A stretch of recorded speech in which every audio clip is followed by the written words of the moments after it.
ফরাক্কা কিচেনে সবাইকে অনেক অনেক স্বাগত জানাই। বন্ধুরা, আমি চলে এসেছি আজকে একটি বহু পুরাতন রেসিপি নিয়ে। এই রেসিপিটা আমার দিদিমা ঠাকুমারা করে থাকেন, আর এটা আয়ুর্বেদিক রেসিপি বলতে পারেন। এই রেসিপিটা ঠান্ডা লাগা সর্দি সব ভালো হয়ে যাবে খেলে। তাহলে চলুন শুরু করা যাক আজকের আয়ুর্বেদিক রেসিপি। এর জন্য আমি নিয়েছি 1.5 বাটি আটা, আমি গমের আটা নিয়েছি, আর নিয়েছি 1 বাটি চিনি, আর সঙ্গে রয়েছে গোলমরিচ, তেজপাতা, পাঁচটানা আর লবণ। আমি একটা পাত্রে আটাগুলো নিয়ে নিলাম। আটাটা আমি আগে থেকে চালিয়ে রেখেছিলাম, আর আজকে আমি এই রেসিপিটা গমের আটা দিয়েই করছি। আপনারা চাইলে ময়দা কিংবা চালের আটা দিয়েও করতে পারেন, কিন্তু চালের আটা দিয়ে অতটা টেস্ট হবে না বন্ধুরা। আর বাড়িতে তো সকলেরই গমের আটা অ্যাভেলেবেল থাকে, সুতরাং এই রেসিপিটা ঝটপট গমের আটা দিয়ে করে নিতে পারেন। আর আমার রেসিপিটা পুরোটাই দেখবেন, স্কিপ করবেন না। আর ভালো লেগে থাকলে অবশ্যই চ্যানেলটিকে সাবস্ক্রাইব করে পাশের বেল আইকনটি অন করে দিবেন। আমি আটাটা শক্ত করে মেখে নিয়েছি, এটা নরম করে মাখা যাবে না।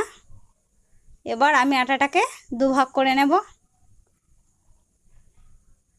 দিয়ে একটা ডো করে নেব।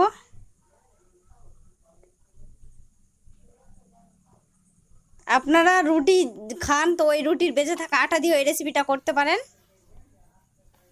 আর আমি এটা স্পেশালভাবে করেছি কারণ চারদিকে আবহাওয়া ভালো যাচ্ছে না, সর্দি জ্বর হয়ে থাকছে। আর ওষুধ না খেয়ে একবার ঘরোয়া উপকরণ দিয়ে এটা করে দেখবেন, অবশ্যই 100% রেজাল্ট পাবেন। এই রুটিটাকে আমি একটু মোটা করে বেলে নিয়েছি। দেখুন, মোটা করেই করতে হবে এটা, নইলে ভালো লাগবে না খেতে। এবার আমি এটাকে একটা ছুরির সাহায্যে স্লাইস করে কেটে নেব। আমার দিদিমা ঠাকুমারা করতো তো এরকম করে কাটতো না বন্ধুরা, ওরা হাত দিয়ে কেটে নিত। আমি একটু নতুনভাবে করে নিচ্ছি। এটা দেখতেও লোভনীয় হবে আর খেতে তো দুর্দান্ত। নিত্যদিনে রুটি না খেয়ে এভাবে বানিয়ে খেতে পারেন। আর যদি বাচ্চাদের ঠান্ডা লেগে থাকে, সর্দি হয়ে থাকে, তাহলে অবশ্যই এই রেসিপিটা ট্রাই করবেন। আমি এরকম করে কেটে নিয়েছি, আপনারা ছোট বড় ইচ্ছা মতো কেটে নিতে পারেন।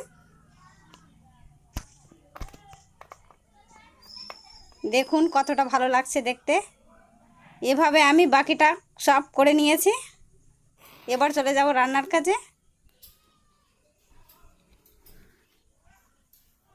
উনুন জ্বালিয়ে কড়া বসিয়ে দিলাম, এতে দিয়ে দেবো 5টা নং আর গোলমরিচ।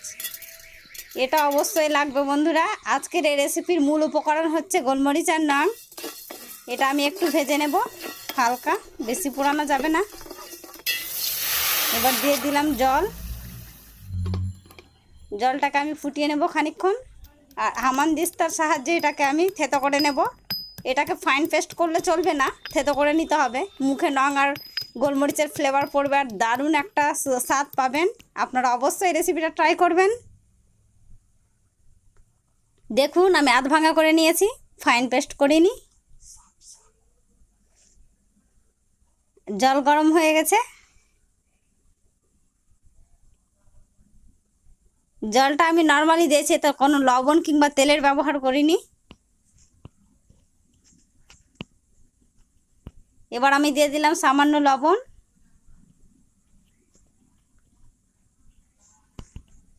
আর কেটে রাখা স্লাইস করে কেটে রাখা টুকরোগুলো।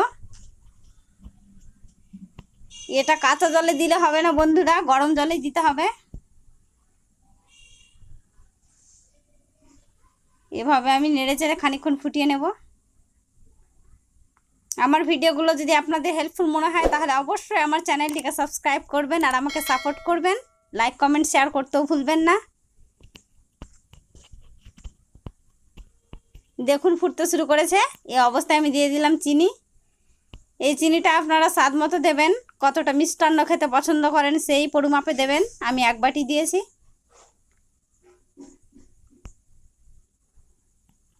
এই অবস্থায় আমি খানিকক্ষণ ফুটিয়ে নেব।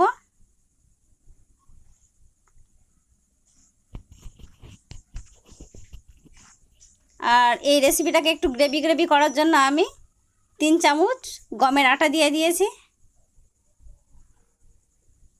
এটা অপশনাল, আপনারা নাও দিতে পারেন।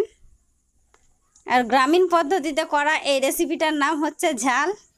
আপনারা জানি না এই রেসিপিটাকে কী নামে ডাকেন। আপনারা যদি কোনো নতুন নামে ডেকে থাকেন তাহলে প্লিজ আমাকে কমেন্টে জানাবেন। এবার আমি দিয়ে দিলাম গুঁড়ো করে রাখা মশলা।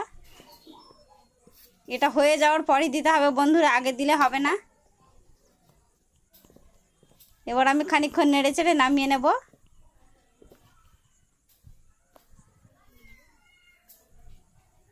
আমি নামিয়ে নিলাম।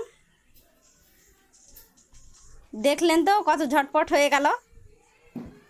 আজকের এই রেসিপিটা খুব স্বাস্থ্যসম্মত আর সুস্বাদুও বটে। আপনারা অবশ্যই এই রেসিপিটি বাড়িতে ট্রাই করবেন। আর এখন তো আবহাওয়া চেঞ্জ হচ্ছে, সর্দি ঠান্ডা তো লেগেই থাকছে। দেখুন কতটা লোভনীয় হয়েছে। আপনারাও এটাকে তৈরি করুন আর গরম গরম পরিবেশন করুন। আজকের মতো এখানেই বিদায় নিচ্ছি। আবারও দেখা হবে পরের ভিডিওতে কোনো নিত্য নতুন রেসিপি নিয়ে। সকলেই খুব ভালো থাকবেন, সুস্থ থাকবেন, আমাকে বেশি বেশি করে সাপোর্ট করবেন। ধন্যবাদ।